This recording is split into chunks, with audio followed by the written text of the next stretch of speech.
Alors là, je vais vous montrer comment on fait pour construire des losanges. Donc je commence par le premier losange que j'ai appelé HUGO.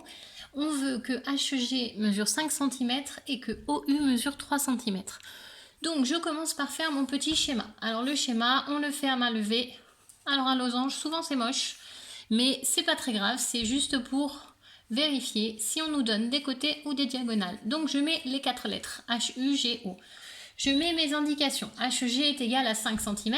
HG, il est là. Ça mesure 5 cm. OU, il est là. Ça mesure 3 cm. Donc je me rends compte en ayant fait mon schéma que les deux informations qu'on me donne, ce sont les diagonales. Donc il faut que je me pose la question, qu'est-ce que je sais sur les diagonales d'un losange?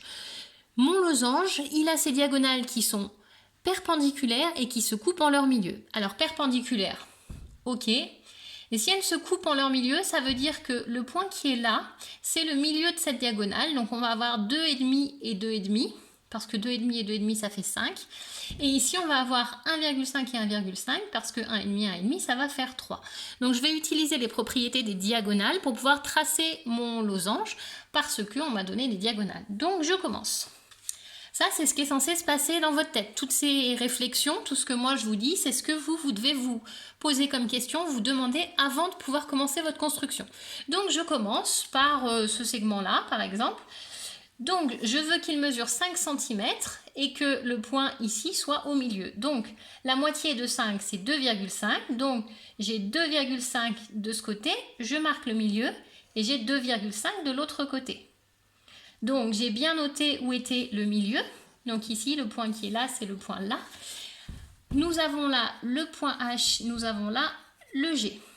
Je vais faire ma deuxième diagonale qui va être perpendiculaire. Donc j'utilise ma équerre, je la positionne sur le 0, puisque les diagonales se coupent en leur milieu, ce qui veut dire que j'ai 1,5 cm en haut et 1,5 cm en bas.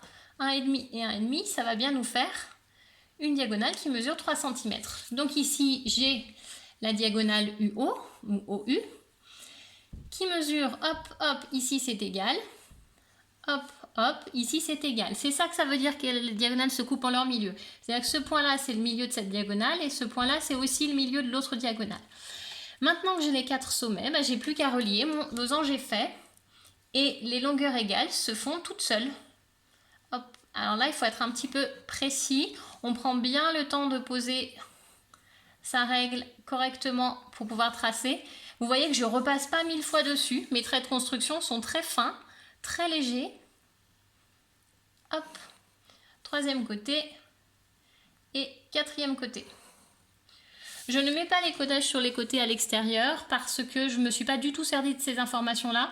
J'ai mis les codages là où moi je les ai utilisés. Donc, si je vérifie, losange, ok, HUGO, HUGO, c'est bon. HG égale 5 cm, je vérifie. HG, 5 cm, ça marche. OU, 3 cm. OU 3 cm, ça marche, donc mon losange est correct. Pour vérifier, vous aussi, vous devez faire ça. Vous reprenez le nom du quadrilatère, les lettres, puisque c'est souvent ça que vous faites pas très bien. Vous mettez pas les lettres dans le bon ordre et du coup, ça marche pas toujours. Et puis, on vérifie ici en utilisant notre règle et après, ça marche tout seul. Je fais sur le deuxième. Le deuxième est aussi un losange, donc je fais mon schéma, je dessine un losange. Je vous ai dit, il est moche, mais c'est pas grave. Je l'appelle PAUL. On me dit que LA est égal à 3 cm. Et on me dit que PA est égal à 6 cm. Je vais mettre des codages sur les longueurs égales ici. Alors, on me donne une seule diagonale, donc je vais tracer ici 3 cm. Et ensuite, avec 6 et 6, ça va me faire un triangle. Donc ça, je sais faire un triangle. Et ici, je vais faire le même triangle puisque je connais les mesures. Ici, ces deux segments-là, ces deux côtés-là, ils mesurent 6 cm, puisque lui mesure 6, que mon losange, il a les 4 côtés égaux. Donc, je commence par tracer LA. LA, il mesure 3 cm. Hop. Alors, si j'ai envie de le tracer dans l'autre sens, je peux. C'est juste que là, je le mets dans le même sens que mon petit schéma pour ne pas me perdre. Donc, j'ai mon côté LA qui mesure 3 cm. Ensuite, pour tracer les 6 cm, je vais utiliser mon compas que j'ai ouvert. Hop, j'ai ouvert mon compas à 6 cm. Normalement, hop, je vérifie, mais il est prêt, ça marche. Donc je pique sur le A et je fais attention à ce que mon compas ne bouge pas, puisque comme les 4 côtés doivent être égaux, il faut absolument qu'on ait exactement la même ouverture de compas. Je fais une marque de compas de chaque côté. Ensuite, je pique sur le L avec la même ouverture de compas, puisque, oups, soyons précis, puisque là encore, ça doit mesurer 6 cm, et je fais mes arcs de cercle, là encore, de chaque côté. Le point qui est ici, qui va donc être mon point P, est bien à 6 cm de A parce qu'il est sur l'arc de cercle, il est à 6 cm de L parce qu'il est sur l'arc de cercle. Hop, je vais tracer, mais normalement j'ai pas besoin de mesurer. Ici on est bien à 6 cm. Hop. Le point qui est ici, le point d'intersection des deux arcs de cercle va être mon point U, qui va être à 6 cm de A parce qu'il est sur l'arc de cercle, et également à 6 cm de L parce qu'il est sur l'arc de cercle. On vérifie. Je veux un losange, j'ai bien un losange, en tout cas ça y ressemble, qui s'appelle PAUL, PAUL.